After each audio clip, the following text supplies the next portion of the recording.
All right, guys. Today we're gonna be reacting to how do Europe and the United States compare. Just a lot of things are very different culturally.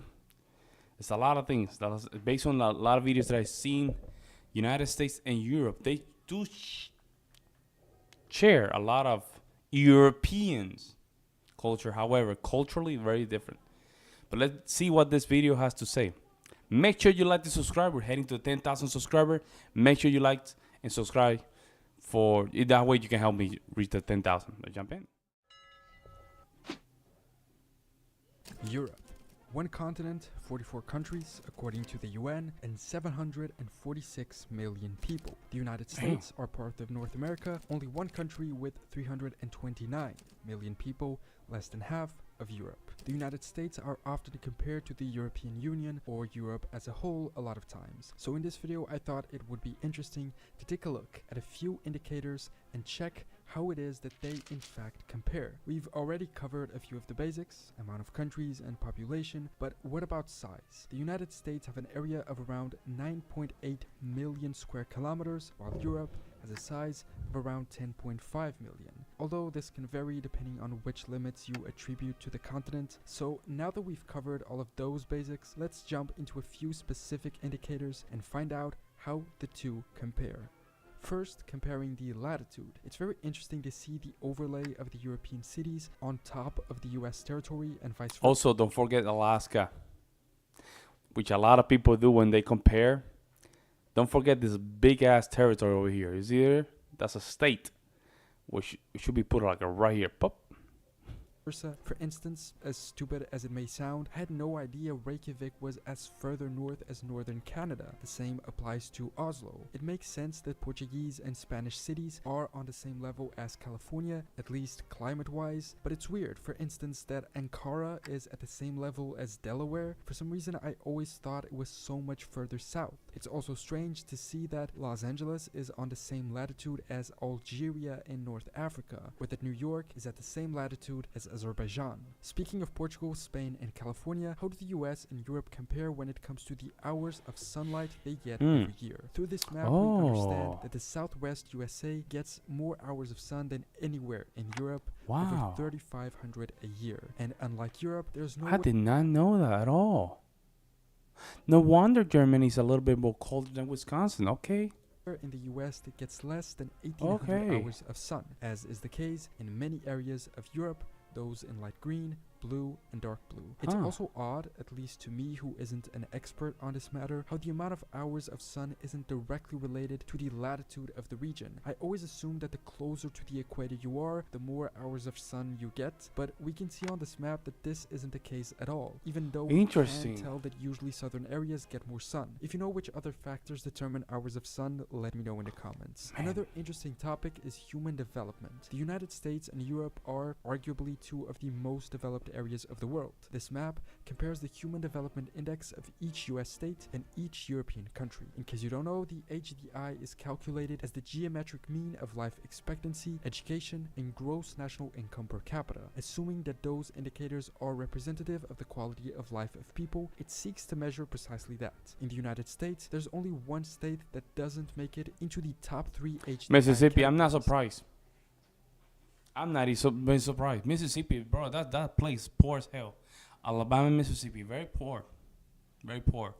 Even though now it's coming back because a lot of people are spending a lot of money. They can buy a lot of houses there because they are cheap.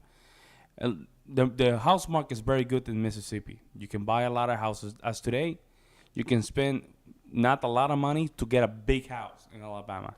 But that place is a swamp, people. Alabama, Mississippi, swamp places. So. Mississippi. When we look at Europe, only a handful of countries are in the top ranking: Iceland, Norway, Sweden, Ireland, Denmark, Germany, Netherlands. That's interesting. And when you look at Eastern Europe, these levels go significantly down, with many countries in the lowest category, such as Ukraine, Turkey, Serbia, Bosnia-Herzegovina, Albania, and North Macedonia. In Western Europe, Portugal is the only country who isn't in the top 3 levels of HDI. A somewhat subjective comparison of these two areas is also depicted in this other map. This is based in a 2014 Pew Research Center poll. It's almost 10 years old, so the data... Wow, look at that. absolutely certain God exists. 10 to 29%. We high, yeah. Wow. Might be somewhat outdated and no longer valid. Always keep that in mind for these types of videos where data and maps are presented. The data might not be 100% right and it might be outdated. But in this one, people were asked if they are absolutely certain of God's existence. And the comparison of the results between the US and Europe is astonishing. The majority of US states have over 50% of people being certain of God's existence, some even surpassing 70%, those in dark blue. Only Vermont, Maine, and Massachusetts have results under 50%. Interesting. While most of Europe is much less certain in their belief of God. Most of the continent is in yellow. So you get more than the eastern area, the Europe, right? Region. You get more believers, basically. With only 10 to 29% being certain of their belief. Wow. Portugal, Poland, Slovakia, Lithuania, and Ukraine, along with Bulgaria, go up to 30 or 49%, but still not reaching over half of the population. Wow. The rest of the Balkans is more religious, but it's only Georgia and Armenia who reach the dark blue level. Wow. There's a few countries missing from this map, those in gray. If you have any idea of how religious they are, leave a comment below. Another interesting thing we can compare are age restrictions in the US and Europe. Age restrictions can be applied to driving, voting, tobacco, or alcohol purchases. Many of these change often, so be aware these might not be correct at the moment you watch. When it comes to driving, the US government allows people to drive at a much younger age. In South Dakota, it says you can drive at 14 years and 6 months. That's kind of crazy. That's crazy, bro. I didn't even know that. Wow. Wow, that's crazy. I didn't know that. It's true. The oldest driving age in the US seems to be New Jersey at 17, while in Europe, the vast majority of countries has a 18 years minimum driving age. Only the UK, Iceland, Hungary, and Georgia have lowered it to 17. I would just increase that to 18 as well. Federally, all states. And voting in the United States, I would just increase it as well at 21. Only exceptions are if you go to the military. You can vote at 18. Outside of that, everybody 21. When it comes to voting, 18 is common all around. Only in Europe are there two countries that differ, Austria at 16 and Greece at 17. Although I'm not sure if these limits are the same for all types of elections. Tobacco purchase is technically only allowed over 21 in all of the US, while in Europe you can buy it at 18. Alcohol purchasing is also forbidden for people under 21 all across the United States, with the limit ages varying a lot across Europe, but none being higher than 18 or 20. Although again, this also varies depending on the type of alcohol. For instance, in Portugal, I think you can buy beer or wine as long as you're over 18, but other drinks do have a 20-year age limit, I think. When it comes to comparison between military, for instance, it's a difficult comparison to make. According to Wikipedia, the US Army has a personnel of around 1 million, counting active troops, reserves, and National Guard. And according to this 2018 article from Business Insider, the top 5 strongest militaries in Europe, all of these maps exclude Russia, are France with 390,000, the UK 280, Italy 267, Germany 200. I don't know about these numbers, man. They need to step it up, man. Listen, folks. Russia is right there in the corner. Russia is right there in the corner. These numbers have to increase, folks. I'm just saying, right? I'm just saying, like, I mean, you guys cannot just be going around like this, man. 175K Spain, bro. Might as well don't have anything, man. At that point, bro, 175K is nothing. Might as well do not have a military.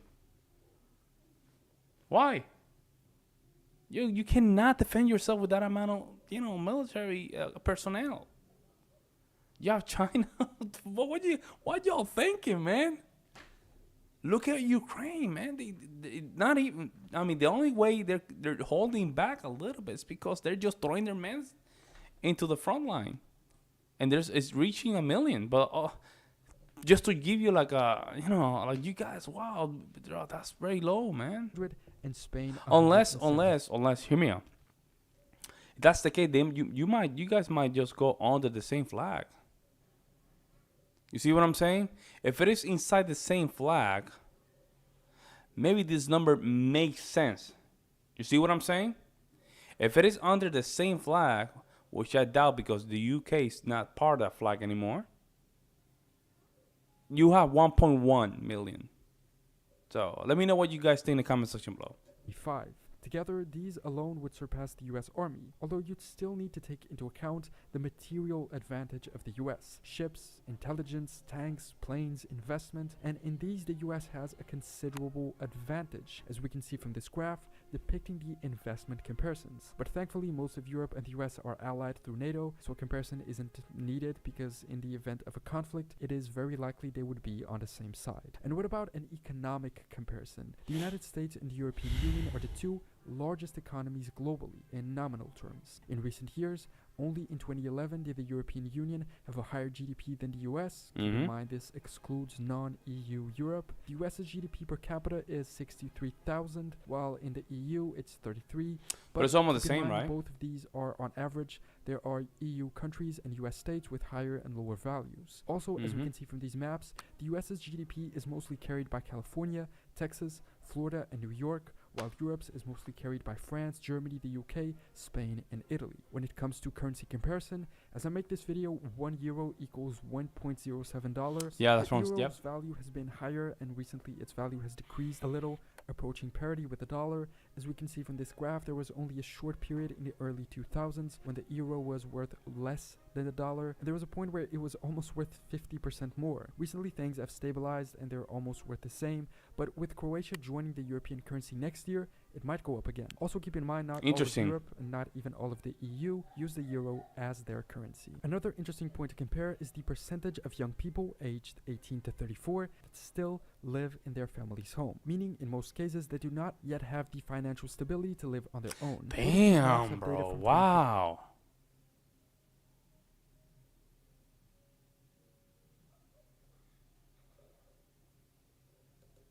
But from the most recent information I could find about this, the numbers haven't changed a lot. Wow. In Europe, Nordic countries have very low values. They're also the highest income areas, so it makes sense people can more easily afford to live on their own, but it might also have to do with the cultural element. In Southern Europe, the amount of young people still living at home is tremendous. Wow, look at Italy, almost 50%. That means that every 10 people that you meet, 5 of them are still living with their parents. And look at these. Wow. 44% in Portugal, 37% in Spain, and 46% in Italy, for instance, while Greece, Bulgaria, and Slovakia are all above 50%. In the US, values are equally as high, with the difference being that there are no states at all below 10%. The lowest value is 14% in North Dakota, and the highest being in New Jersey with 46%, although none surpass 50%. These high values are usually connected with the fact that salaries do not pay enough, and the cost of living is way too high, both due to rising prices, inflation, and also other factors. So that is how the United States and Europe compare in a number of indicators and interesting aspects. There's a lot of things you can compare the two in. If you know of any more, what an amazing video. I can always make a part 2 of this. It's always difficult to be fair in these comparisons. After all, the United States are a single country and Europe has around 44. But if you take into account that the US are a federal state consisting of 50 states, the comparison makes a little more sense, especially when the size of the two is similar. As we can see on this interactive map, the size of the US over Europe is pretty close, and as you saw in the beginning, the number of square kilometers are pretty close as well. In many ways they are similar, but in so many other big differences are visible, many of which signifying a great difference in the way that people live their life and the quality that life has. Thanks so much for watching this video. Subscribe if you want to catch future videos, and leave a comment. Very good video, man. I mean, very good video, folks. Very, how can I say this? Instructional, educational, very nice. Man, that's interesting. Very similar, both countries.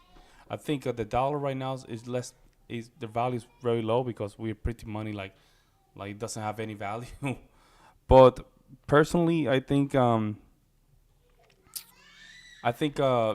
both countries, they have a very good amount of similarities. To be honest, their economies work very similar. Some of these countries are not unified as the same currency, so that's something else you have to take into account. But otherwise, personally, I think Europe still have a better way of life because of security. That's my opinion. But let me know what you guys think in the comment section below. I would love to hear you guys' opinion. In the meantime, guys, I will see you in the next one. I'm out. Peace.